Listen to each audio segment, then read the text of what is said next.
kick looks all right. Joe Danaher standing up in the big moments. Those that were here will never forget what they saw. Brisbane just had unfinished business to attend to at the MCG.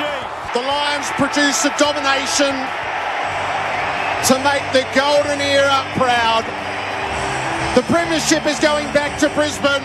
From walking on thin ice to dancing on the mountaintop, the Brisbane Lions never stopped believing.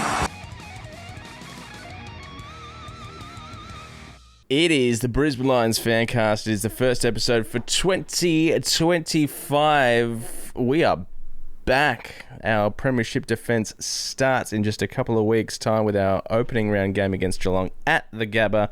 The flag will be unfurled, but before we get there, there's a couple of pre-season matches, one official, one so not official. That's coming up next week. We've got the Indigenous round to talk about, but it is good to be back. Patrick, look, we've got a lot to catch up on, not just football-wise, but personally as well. It's been nice to have a bit of a break, but it is also equally as good to be back. Yeah, it's not bad, isn't it? It's like, what's changed? Not much. I got a different background. Yeah. Had a move in the off season. Haven't really kept up with much. Just been kind of watching those lace out, the prelim final and all that sort of shit multiple times. Yeah.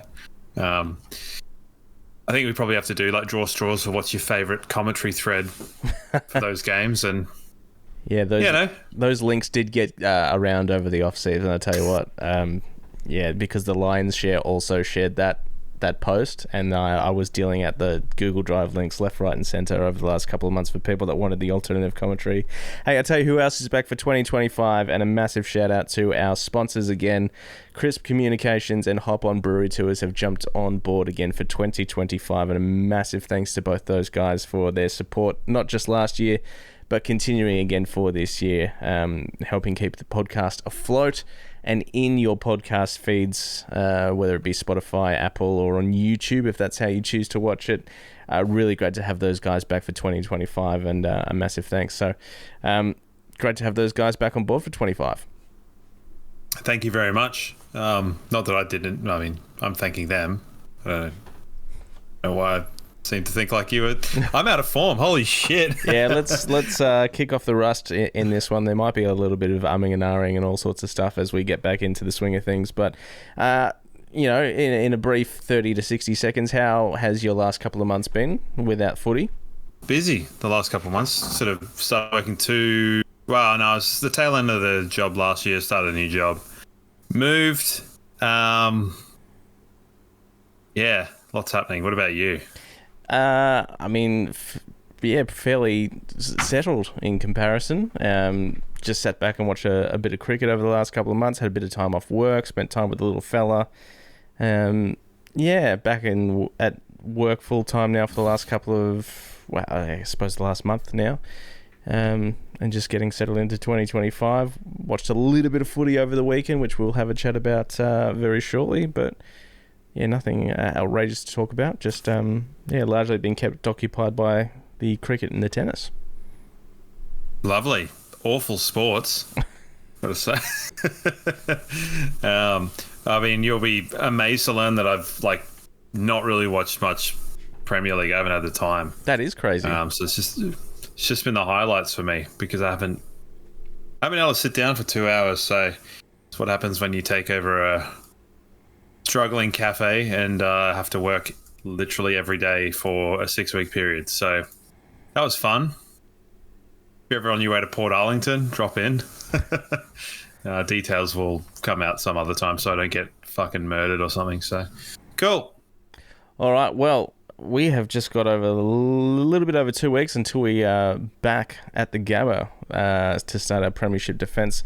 Geelong at the Gabba, as I said, they've got a team that's got a few changes. Who knows what sort of team we'll put out on the park. We're going to do our best 23 for round one or opening round next week.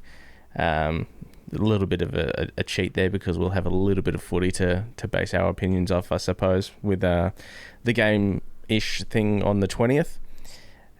But we have had a little bit of footy this week. The Indigenous All-Stars game on Saturday night over in Perth. Now, I know you weren't able to catch this game. I did watch the highlights, though, about 2 hours ago.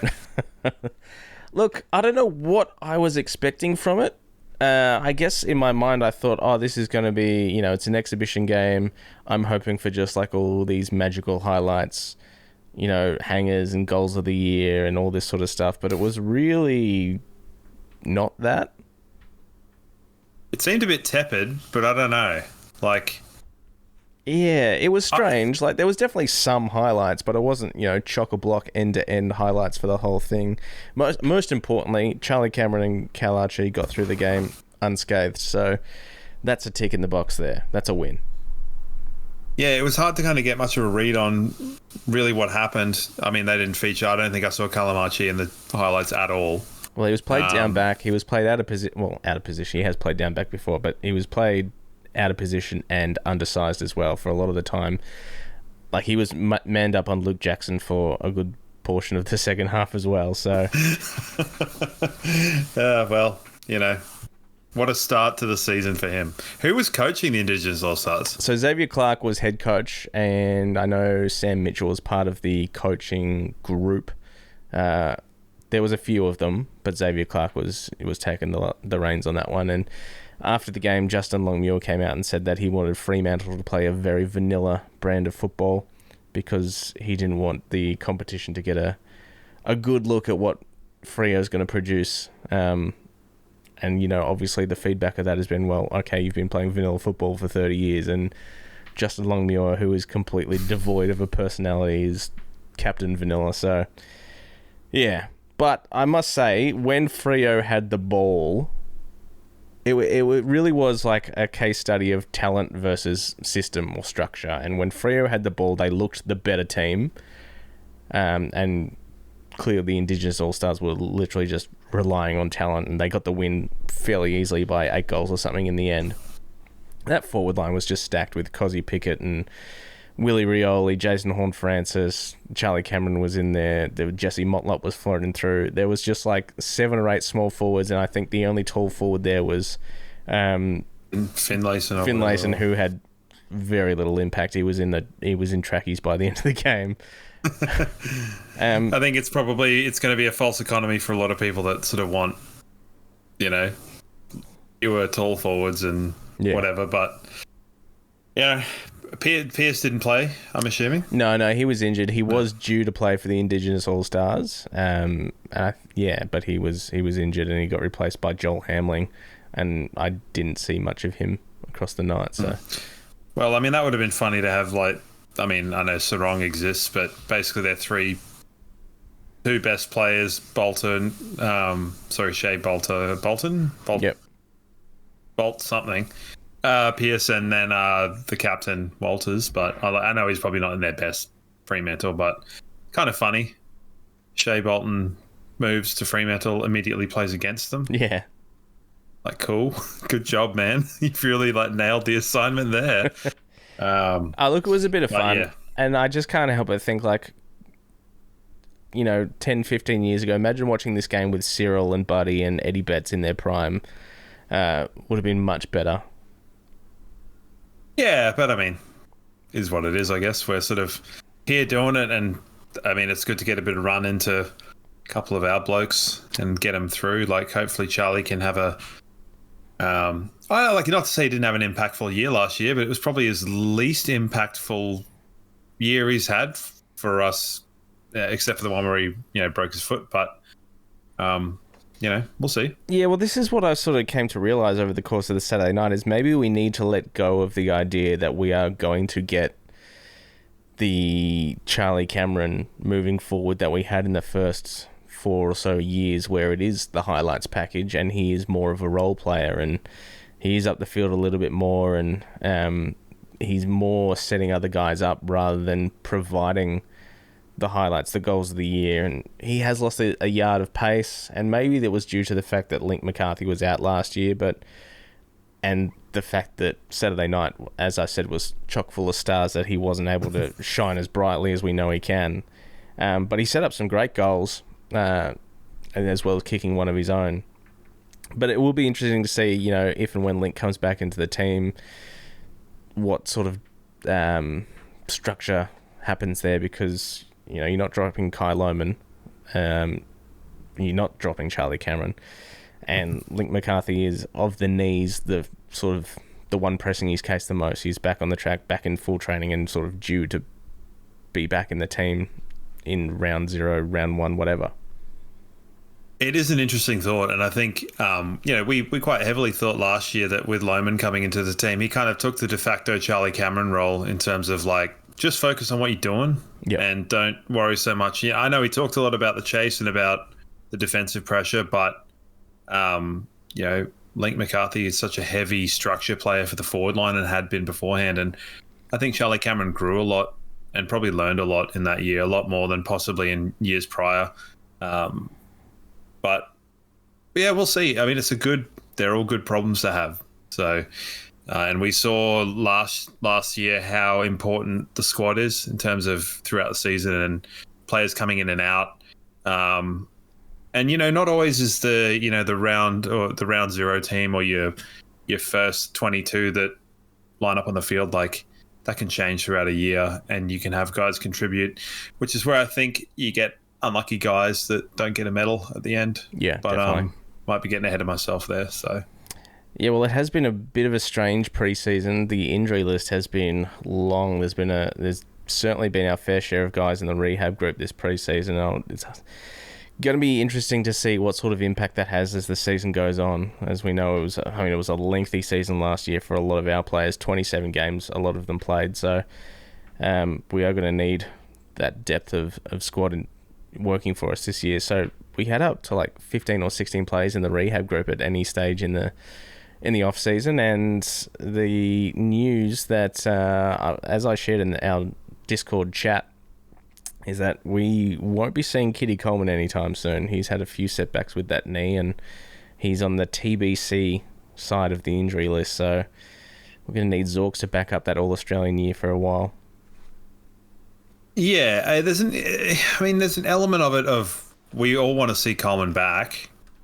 Zorko had obviously a fantastic year, and it's kind of a bit... I'm expecting a little bit more from Connor McKenna this year as well. I know he pinch hit up top in the forward line in the intra-club. We'll probably get into that at greater detail, I say in inverted commas, which is a reason why you should watch the YouTube, just to see my snarky little face, get a bit of a read on what I'm trying to say and how much of a shit-eating grin I have. But the Coleman one's not great, but it gives Zorko a chance to back up after last year. And if you're going to have someone that was a breakout player a couple of years before have an All-Australian come out of Zorko last year, then you're not in a bad position, really. There was interesting things. Kane Corns, how I've missed him. But at the same time, man, that guy can be exceptionally frustrating. I find him a lot less frustrating than some. And in the same breath, when he's talking about the preseason and the injury crisis and the reasons why, and then to have that kind of validated by some of the high performance managers, it's quite good. It's good reporting. Some of the stuff he was saying about us and our salary cap stuff, which we will probably get onto later. Are you dense? What are you talking about? Come on, mate. Do your job. So I think on the whole, the AFL is struggling a little bit because I think there's a lot of onus on the players and they're not coming back quite in as good a nick. And I kind of feel like having less time off probably allows them not to get doughy, as Nathan Buckley said last year. So hopefully there's less time for them to lose that fitness and they come back in reasonably good shape. So we'll see. I'm pretty confident. I think it could be a good thing. One thing I did notice about the Brisbane Lions off season is there were very few travel snaps. There were very few. I knew what you were going to say before you said it. Group travel snaps. So whether that was after the grand final and they had their exit meetings, there was a general, hey, everyone sit down. Hey, if you're going to go away, on a boys' trip, can you just just pull your head in a little bit and make sure nothing comes, because we don't need any more distractions flowing into the next season. We've got a premiership to defend. Or maybe that was a decision made by the group that, hey, let's just keep things local. Like, obviously some players went away. Like, there was a couple of trips to Europe and, Southeast Asia and all sorts of stuff, but there didn't seem to be a designated footy trip. It's good. I mean, this is the first I'm hearing about it, because, we all, long time joke, I'm not on social media at all. So I know nothing. Yeah. And I see nothing. And I'm quite happy the way that is. It adds an element of mystique to these footballers that otherwise would not be there. It's like living in the 90s. But no, that is kind of relatively good to hear. But we'll wait and see. If we're zipping 5, I'm sure they'll dig something out, which isn't to say that last season was completely fabricated. I was very hard on the fellas. Gotta go back and listen to some of that shit. I was a disappointed boy. Yeah. So that's good. That's good. But hopefully they're all feeling good. And hopefully they got the Lee Matthews treatment of, watch out, guys. And I don't necessarily buy into the idea that now that we won the premiership, we are now the hunted, because I think it was put really well by, it might even have been Dunkley or even Harris that said, we've been hunted for years. We've been a good team. We've been up the top. We've been hunted by teams a lot. So the preparedness for that is probably a good thing, because I can see them continuing to be a good team for a long time. So. Yeah, especially, and obviously something we'll be chatting about, maybe not necessarily this episode, but over the next couple of weeks. If we can land ourselves a key forward, moving forward, that really puts us back up, in that upper echelon. I think regardless... But Brooksy, where can we find any salary cap space for that? Who knows, How is it possible? We must be cheating. We'll have to take the Geelong method of offering house and land packages or, third-party jobs over at finance companies or whatever it is. Look, while we're chatting about it, I guess the big rumour across the last month or so is that we've been linked to Oscar Allen. Now, this popped up last year as well. And obviously it's since been revealed that the Brisbane Lions had a chat to Oscar Allen last year. The name popped up, about midway through last year as a long-term prospect. Darcy Fogarty's name also popped up. That sort of just kept simmering away, but he's since gone on to sign a multi-year deal at Adelaide. So, look, it doesn't seem likely. The bloke grew up in West Australia, barracking for the Eagles. He's the West Coast Eagles captain. It seems far-fetched, but I guess it's something to keep an eye on throughout the year to see where his contract is, how many games they win, and what sort of headspace he might or might not be in as well. And injuries is another big one for Oscar Allen. Yeah, well, I hate speculative trade nonsense. It's one of my least favourite times of the year. But, I mean, no smoke without fire, I guess. Yeah. In terms of this one. We absolutely heard it, and we're like, this is the most rub dog thing we've ever heard. And I'm still in that camp at the moment. But there's validity to it. And whatever a conversation is, what could it have been? It might have been how you going. But not likely. It doesn't really make a lot of sense. And I think this year will be an element of trying to find and trying to pluck maybe someone that's a kind of a second forward. So maybe not the main one, and trying to pluck someone like that we can then get to do a role. So, food for thought. It's a hard thing. Yeah. Joe Danaher's a weird cat, and I'm definitely going to miss him playing football, because I think it was weird and fun. Yes, definitely. It was the best of times. It was the blurst of times with Joe, as we know.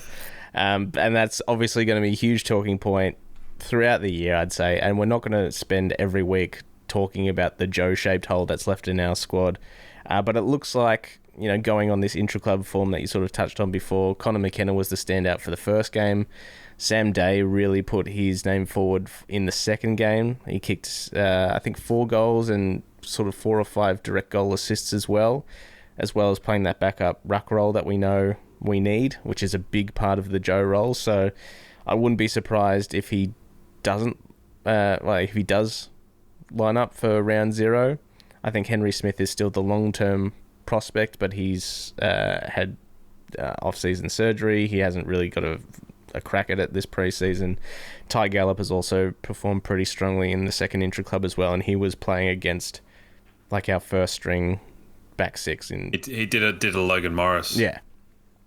It was funny to see how stories get embellished over time. I think it was like they did the similar to Logan Morris, who kicked 7 in an intra-club last year. It's like he didn't kick 7, but cool. I love it.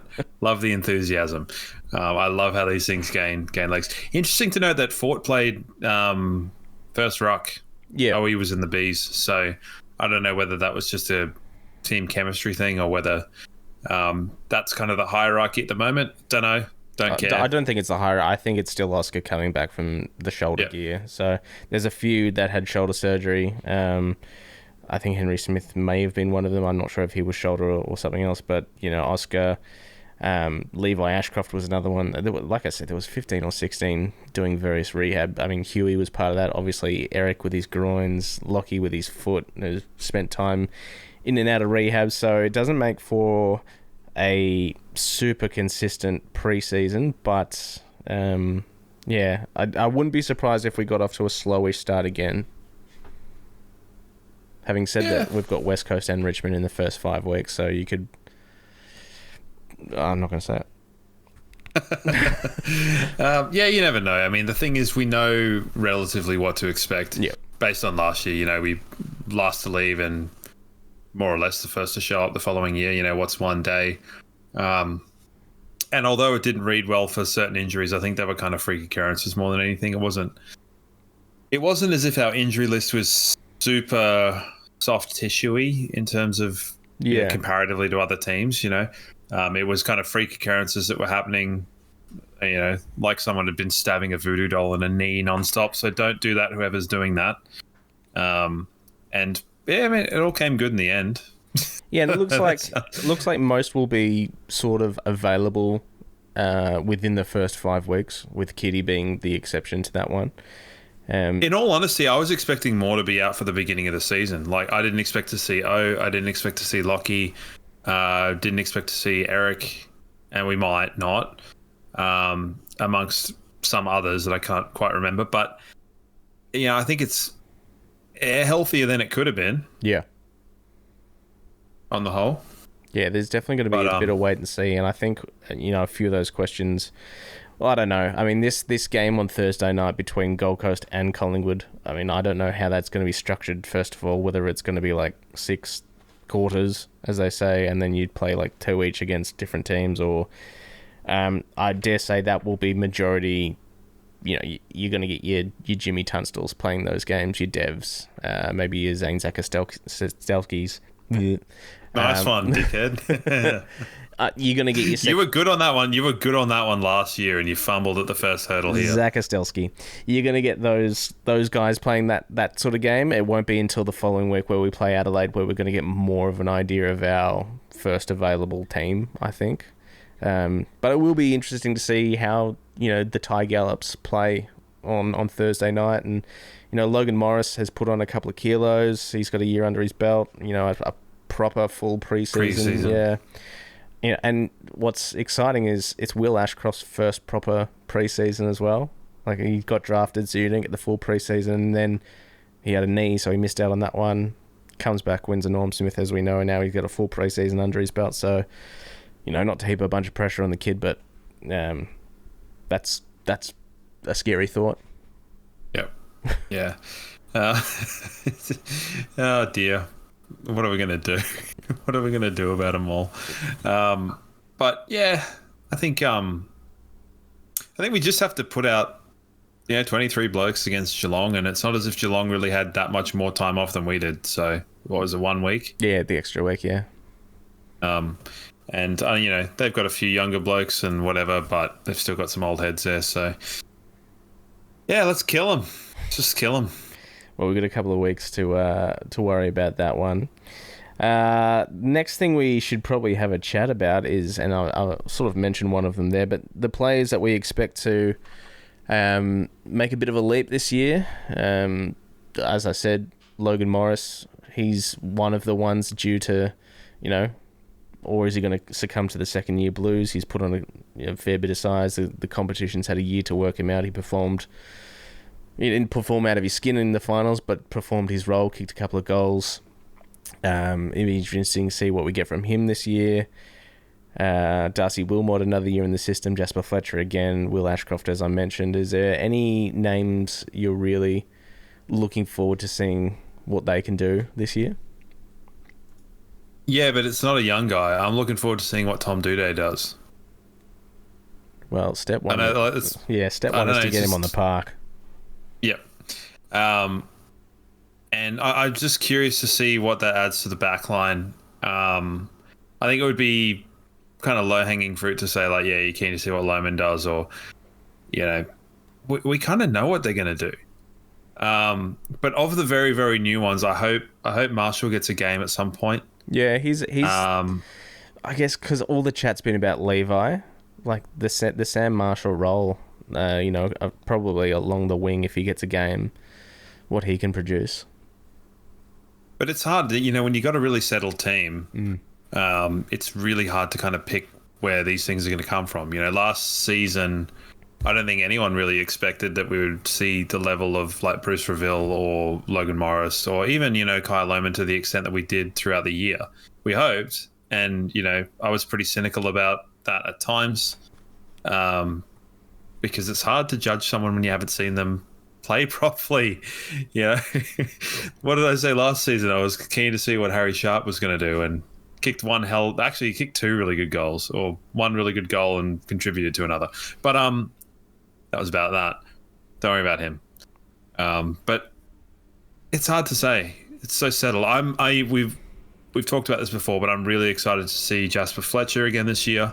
I think anyone that thinks he's going to be on the fringe of the team is out of their mind. He's going to be wearing number 3. That is strange, isn't it? That is strange. I mean, 3 is always going to be Voss's number for anybody. I know Joe wore it, but it's always Vossi's number. And it's a big deal. Yeah. It's a big deal. So I'd say, yeah, Jasper Fletcher to continue on, because I think he's super consistent. I think he's very underrated, and I think he works hard, and I think he's a lot more talented than people give him credit for. So, well, I mean, Tom Doedee, Marshall, and Ashcroft. Not Ashcroft, the other one. The third Ashcroft, Fletcher. Well, to throw it. What about you, man? Just to build on the back of that, yeah, Jasper Fletcher. You know that I work quite closely with someone that's works with the club. Jasper Fletcher did not have the same off season that a number of others did. He spent a day drinking before he went straight back into training. He said a day of drinking was enough to celebrate the grand final, and then he was back in and straight back into off-season training, doing extras because that's how he's built. He's got a dad and a mum, both elite athletes, and he wants to leave no uncertainty when it comes to his spot on the field, because he knows that Levi Ashcroft's going to come in and Sam Marshall, and they both play midfield inside outside, and his spot could be up for grabs, and he didn't want to leave that up to chance. So I know he has been working his backside off to make sure that he's staying out there. That's fantastic. Yeah, and I think it comes to the detriment of forging like meaningful relationships with his teammates, because he can be a bit quite sort of tunnel vision, hyper focused and serious. So he doesn't really have that sort of the Cam Rayner, jovial style to him at some times. But ultimate professional. It takes all sorts to build a team. Well, exactly, yeah. I mean, particularly us, we've all watched the three-peat stuff where they, mind mapped where all the players were in terms of how they were, socially and within the team and things like that. And, there are a lot that were similar, but there were a few outliers. You look at Nigel Lapp and Simon Black and stuff. They were Ackermanis, seen as pretty weird dudes in terms of the group kind of makeup, but you need that level of difference because if one, two, three guys look at that and go, oh, okay, well, maybe I'll just do 2 days. Or 4 if they were going to do 10, or that sort of stuff. So the knock-on effect can be huge, and I think it's a really good influence on some of the younger guys as well. So yeah, I'm really looking forward to seeing what Jasper can do as well. But yeah, as I said, sort of Logan Morris is probably the one I'm keeping an eye on to see how he improves. Well, his role is going to change, you'd have to imagine, with Eric potentially being the number 1 forward for a few weeks at a time, and if he's underdone with his groin. What sort of effect that has on Logan's role. Link McCarthy, I'm really looking forward to seeing him back in the team in some aspects, and what effect that then has on Cal Archie, who obviously played his best football forward. Is he going to get, sacrificed again and shoved down back and play that versatile role? But yeah, Connor McKenna as well. Injury sort of start to the season last year. He was one of the best on in the first game, as was Dev Robb and James Tunstall as well. So I don't expect Jimmy Tunstall or Dev Robb to be playing a huge amount of footy this year, if at all. But it's those sort of guys, I guess. Yeah, it's good to have that problem. If you got the twos guys pushing really hard, it's always like they say, if you're a ruckman, you want to have a good second ruckman to keep you kind of honest in training. Yep. Because if you've got, someone and then someone that's garbage, you're not. What's the point of training other than to keep fit? Yeah. So, if you've got Tunstall and Dev Robb, and we know that Dev Robb would be perfectly fine at AFL level at a lot of other clubs, which is insane that he didn't go, but. It is weird, isn't it? Well, I mean, he was starting 22. He wasn't even the sub in our grand final in 23. He was on the field. So, it is one of those. Yeah, it's the luxury of having the depth that we've got at the moment. And we do have a question from Ross that we'll get to later on in the show. We should touch on, and briefly, without sort of going into too much detail and speaking shit we don't really know a huge amount about, but obviously the sad passing of Troy Selwood and Dale Tapping last week. Now, within the space of 24 hours, just 2 guys that meant a huge amount to the club, especially, Dale Tapping, we'll start with the start of our build under Fagan, immense for that midfield group. And it was a real shame to see him go down to Essendon when his dad got sick and he moved back to Melbourne, and we got Cam Bruce in. It was like, that felt like a big loss for our team at the moment, Dale Tapping. He was really doing good things with that midfield. Yeah, it's something that probably has gone a little bit under the radar for me, just because I think at that time I wasn't sort of super involved in the minutiae or the goings-on of management and the coaches and things like that. But yeah, it's sad to hear. And to hear that it was kind of it wasn't drawn out, but he'd been sick for a while. So yep. It's never a good time, I can, safely say. So that was not ideal, obviously. But thoughts go to the family and of course. And he was etc. Not even 50, I don't believe. So that is way too young. And of course, Troy Selwood, who we would have seen play. We spoke about him on this very podcast a couple of years ago when we did our what was it? Well, it was nostalgic players. Yeah, that's it. Our nostalgic player of the week, and we spoke about one of his final moments on the field where him and Rance got the double KO, and just typical Selwood bravery, head over the ball, and that incident happened a couple of weeks after he'd already been knocked out as well. So, just one of those guys that was drafted at the wrong time, at the back end of our premierships, and got stuck in a team that was just rubbish for a few years, and a great servant. And from all accounts, you'd never heard a bad word about him. There's a lot of, having just moved down to Geelong, there's a lot of people that are, it's kind of table talk almost. A lot of people are talking about it. A lot of people are asking my opinion because, somehow people know that I'm a Lions fan, which is, how would they know that?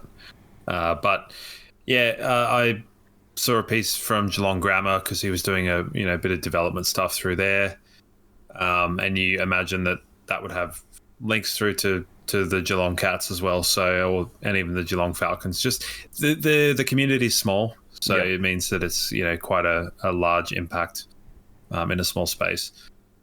Not a great time all in all.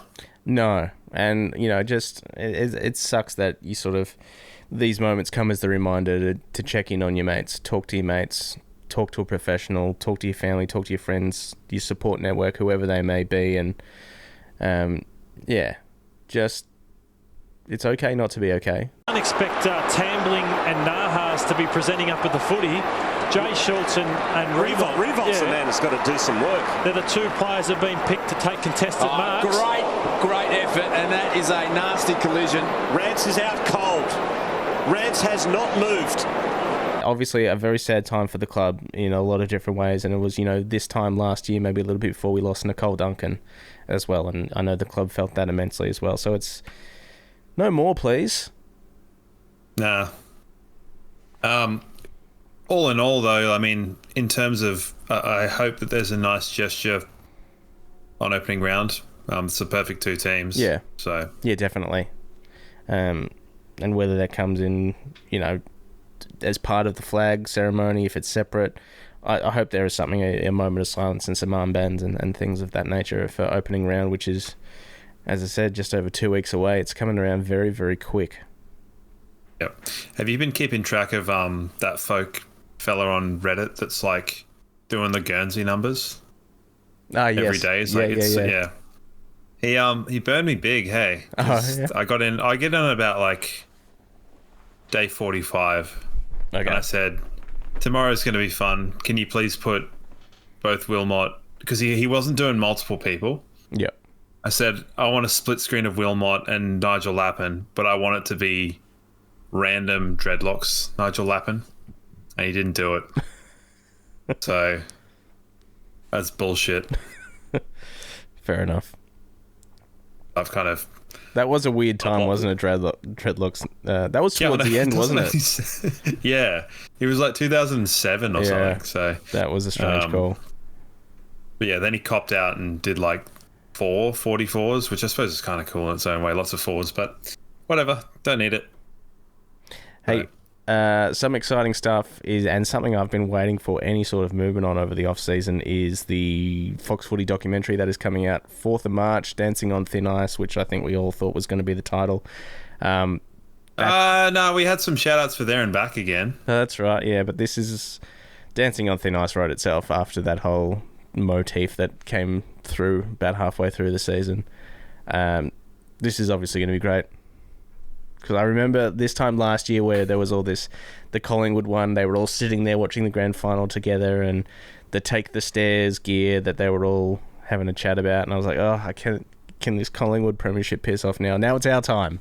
Now it's our time to bask. I don't think I watched that because I didn't want to watch some people I didn't like be happy. So I didn't watch it. I didn't even hear the Take the Stairs thing. I don't know. I just remember, in amongst AFL 360 and all that sort of stuff, it's like, and don't forget tonight after, talking to the journos, we've got Take the Stairs. And it was Craig McRae talking about... Take the Stairs? Yeah, something about... I don't know. Whatever... I understand what the expression is. Whatever it meant to them is what the Thin Ice expression of... Yeah. Whatever the Thin Ice gear means to us is the stairs for them, I suppose. Yeah, I mean, arguably Take the Stairs makes a bit more tangible sense to people that live in Australia rather than ice, given we have none, but particularly in Brisbane. But yeah, looking forward to it. There's been some really nice videos that have been put up on YouTube. Yeah, that sort of, was it like 20-minute, half-an-hour doco by Jess King that she put up? Yeah, I don't really know. Good. Yeah, it just randomly pops up and you're like, who is this person? They've done nothing on YouTube except these 2 Lions videos, and they're great. Yeah, and it would have taken so long to collate all that gear. Yeah, so absolute kudos, and they pick some excellent commentary moments. Yep. We've also just generally in the Discord, I mean, it's happened like twice, so I can't say continuously, but we've just been throwing up clips of like, I like this bit with this, I like this bit with this is good. More of this. Yeah. So, now... in the off season, so there's been, although not much footy, there's been a lot of movement in the media landscape. What has your general thoughts been on that, Senor Brooks? I'm going to miss Footy Classified a lot, I think, is point number one. Let's see what channel. So there's a few shows that Channel 7 has slated with I think the agenda, and it looks like Kane Corns is going to play a big part on Channel 7, and yeah, I'm excited to see what they're going to produce. Generally speaking, I've not really watched much channel. Like, I didn't watch Talking Footy. I'm not a front bar guy either. So I guess with the new broadcast deal, they had to really start putting stuff out there to be competitive, because now people have got the option of choosing Anthony Hudson and Jared Waitley on a Friday night, or BT and James Brayshaw, and I can tell you fucking which one I'm going to be tuning into. Hey, well, it's not going to be BT and Brayshaw. They've split them up. That's right, yeah. So it'll be probably Brayshaw and Nicholson. Yeah, Alistair Nicholson, I don't mind. He's good. He's all right. He's no the other fellas that we like, Brenton Speed and the other guy. Jason Bennett, yeah. Yeah, Bennett and Speed, they're good. But at least, because I think Channel 7 are doing a show after the final game on Sunday. So we'll have something to fucking watch instead of the bounce. Yep. Which we don't watch. We don't, but I will say we did have a number of people tune in to say they do watch bounce. Who and why? When and what? Families. Yeah, I guess. Just watch The Simpsons.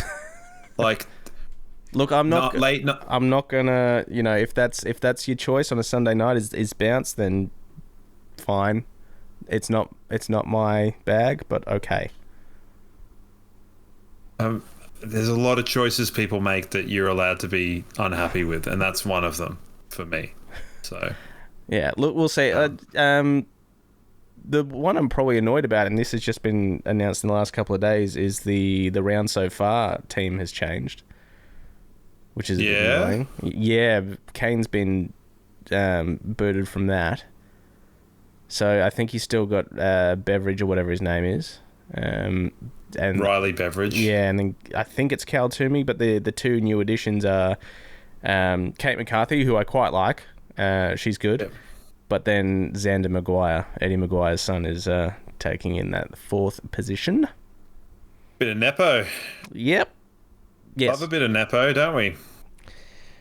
Look. I mean, it is what I'll still watch it. I'll give it a go, but I do. Yeah, I did like the old formula for the round so far on a Saturday, like a midnight Saturday night. Just the old, like, poking your phone and it just pops up randomly. Yep. Like, that's the one. Yeah. I think it's going to be interesting to see how it all pans out. Like, the Fox Footy stuff could be terrible. Gary Lyon and Jared Waitley. We know what I think about Gary Lyon. Yes. Yeah, we do. Don't like it. I find him insufferable on the couch. Although his premiership window thing at the end of last year was fantastic. Because he had every right to do that, to be honest. Of course he did. But on the whole, he is pretty insufferable. And I don't know, on the couch with Jack Riewoldt.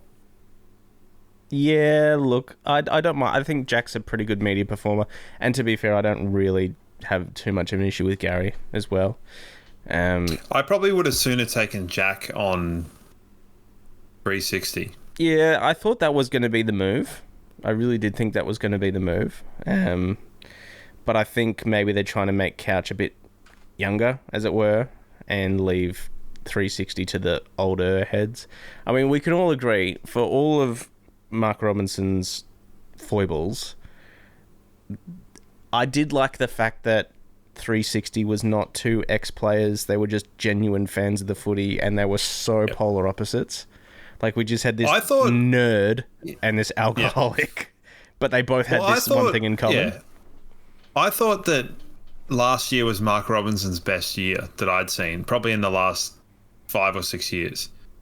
Yeah. I thought he was like he didn't encroach. He didn't say anything that was like insanely dumb, like he's inclined to occasionally do. And I think it's probably because he's trying to cut back a bit on the booze.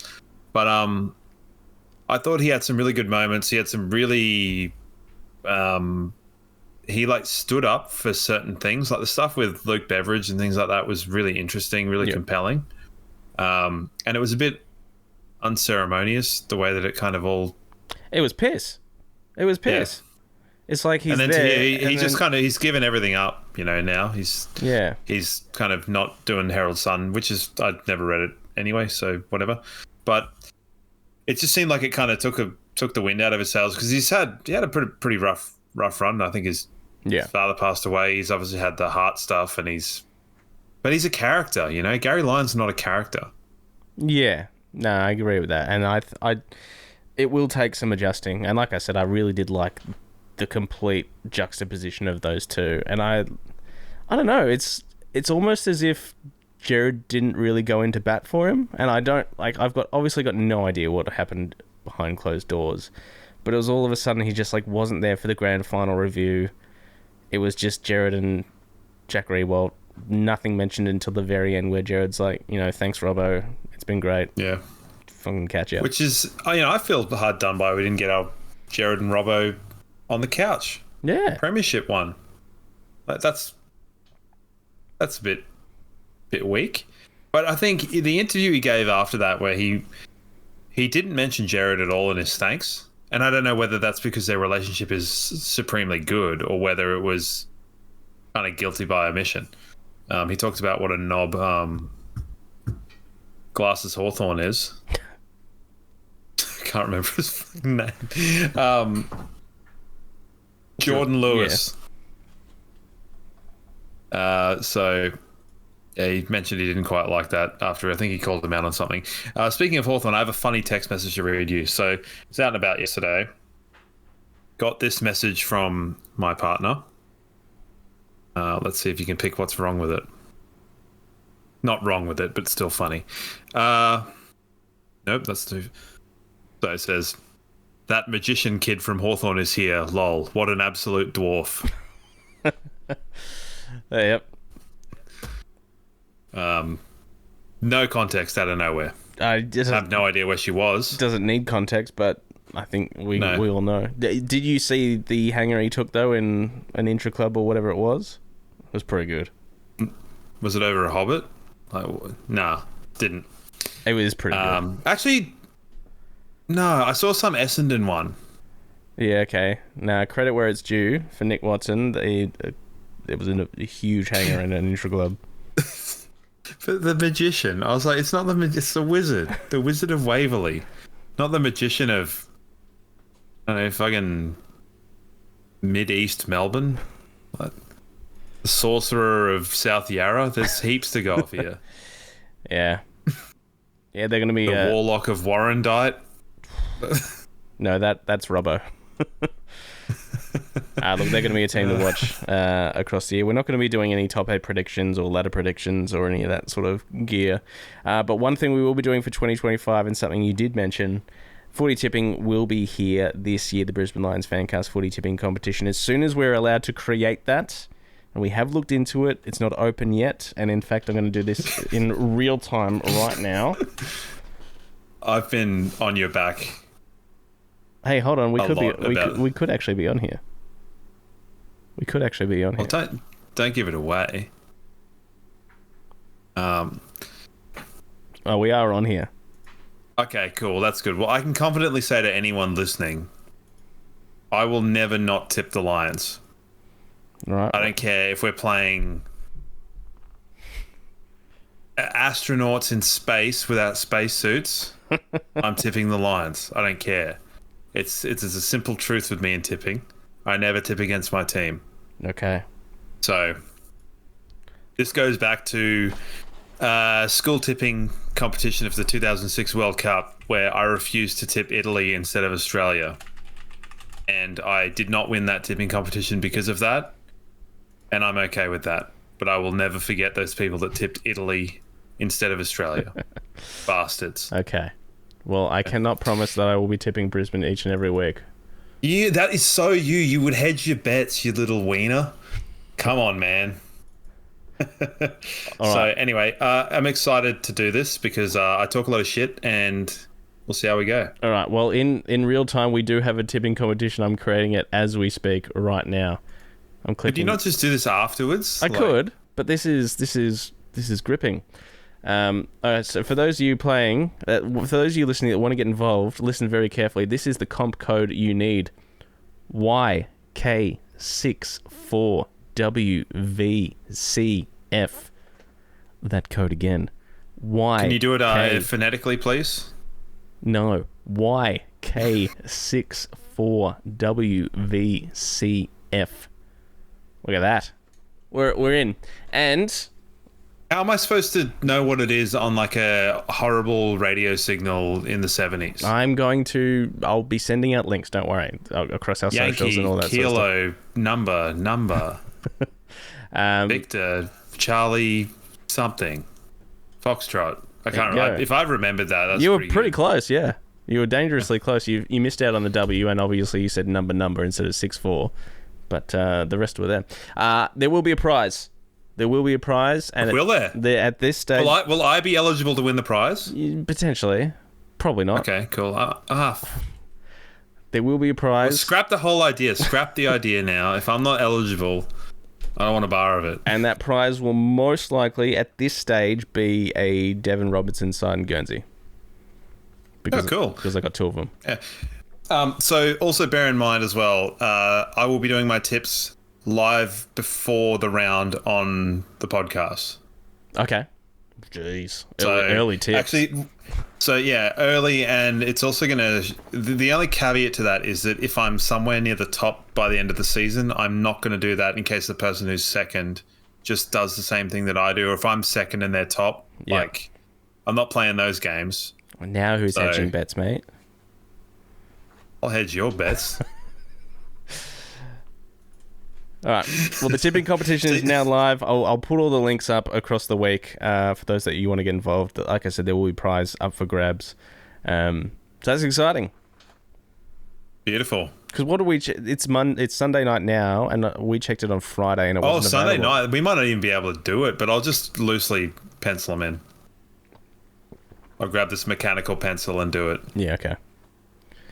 So beautiful. What else did you want to touch on this fine week? Look, probably not enough at the moment. We'll be back next week. We'll be talking about our starting team for opening round. We'll have a chat about anything that there is to chat about in this tri-series game between Collingwood and Gold Coast on Thursday. There will be some talking points out of that. Hopefully, no ACLs. What the fuck? You heard me knock on the wood. Yeah, but I don't care. The thing I'm most curious about this tri-series game is whether they play like all 3 teams at the same and put like a third end on the field.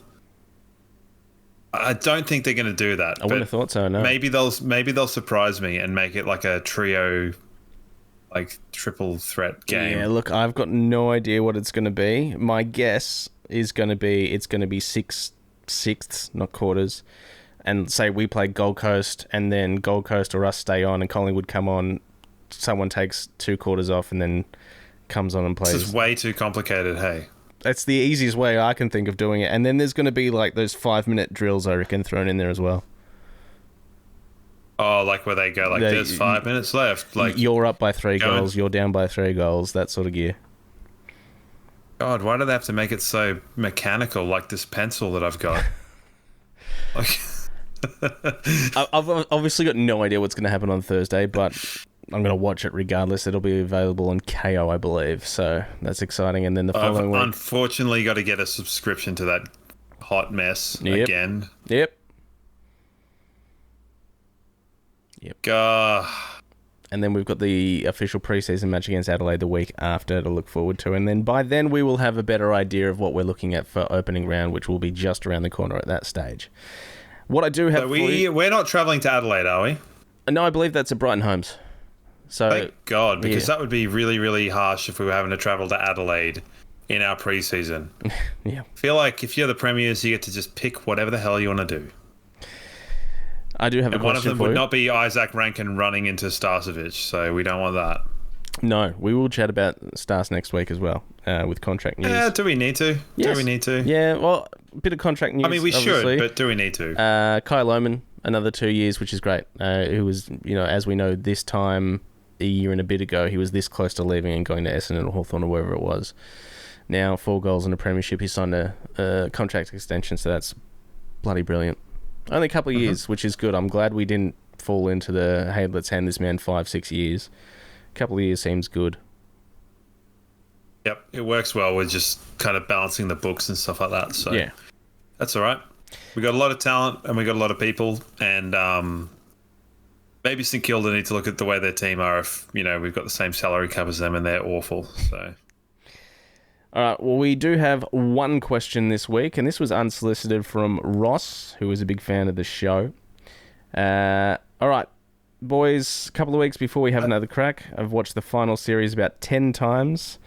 I think the words the Lions just had unfinished business to attend to at the MCG will live with me forever. One of the great lines by Alistair Nicholson, by the way.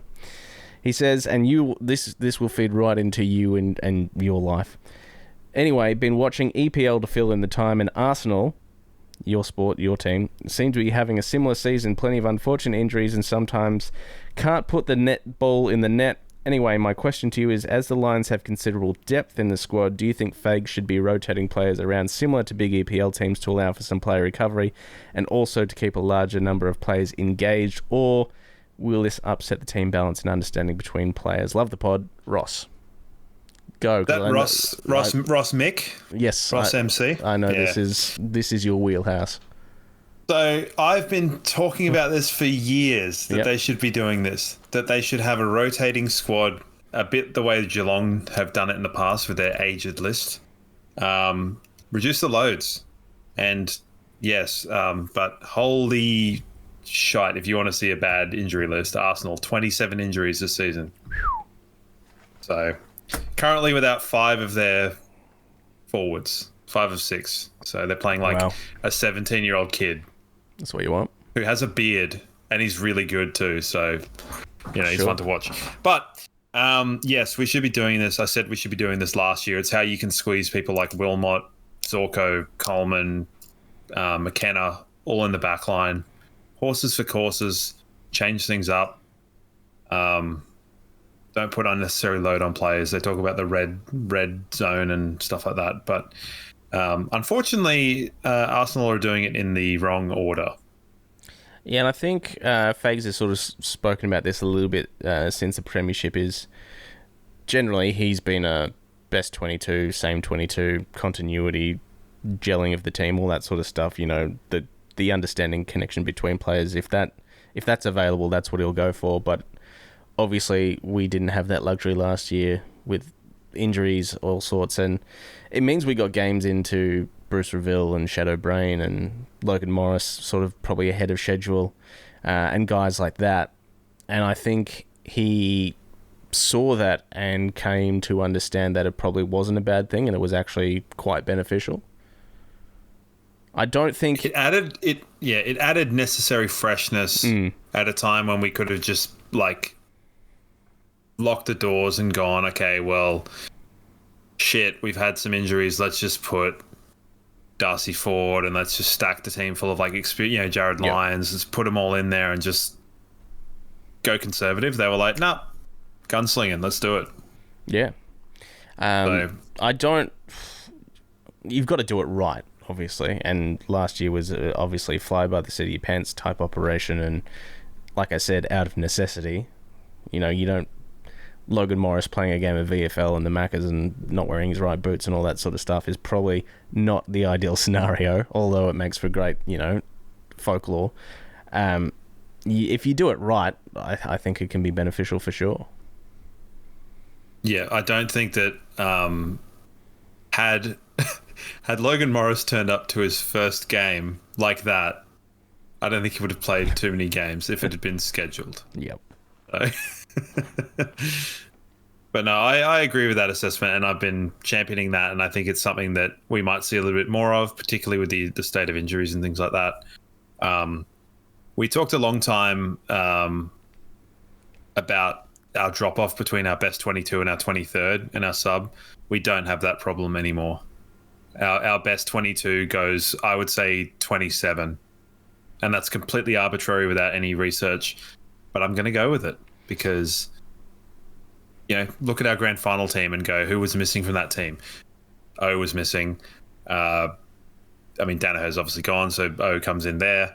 Link McCarthy, Gardner, Duday, Coleman, Levi Ashcroft. Like, there's a lot of players. Reville. They're good players. They can fill a role. They can play well. Like, it'll be all right. They're AFL quality players for sure. It's just, I don't know. Long term, it's just weird because this time last year we were saying, look, our back six, we've got Duday, we've got Lester, we've got Gardner, we've got Payne, we've got Harris Andrews, we've got Wilmot, Zorko. Like, our back line is stacked, and then you get to that game against the Gold Coast and Eric Hipwood's playing centre half back, so you never know what's going to happen, eh?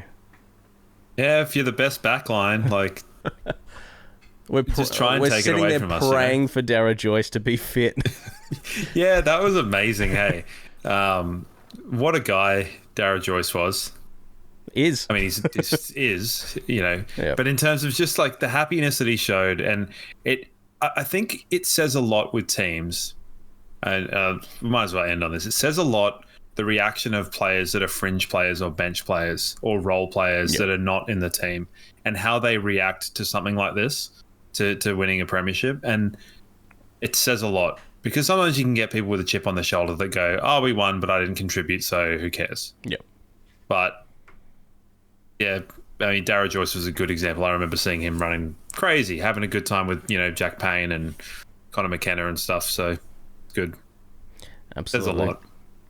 All right. Well, it's good to be back recording. The podcasts will ideally, unless anything unforeseen happens, we'll be back in your podcast feed each and every Monday.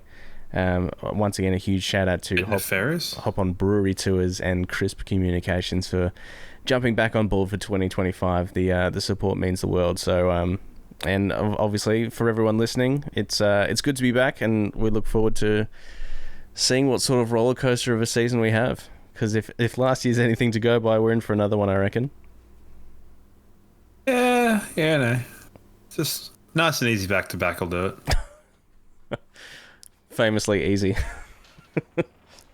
Hey, we're as close as we'll ever be to be going back to back. Said that at the end of last year. Stick with it now. Righto.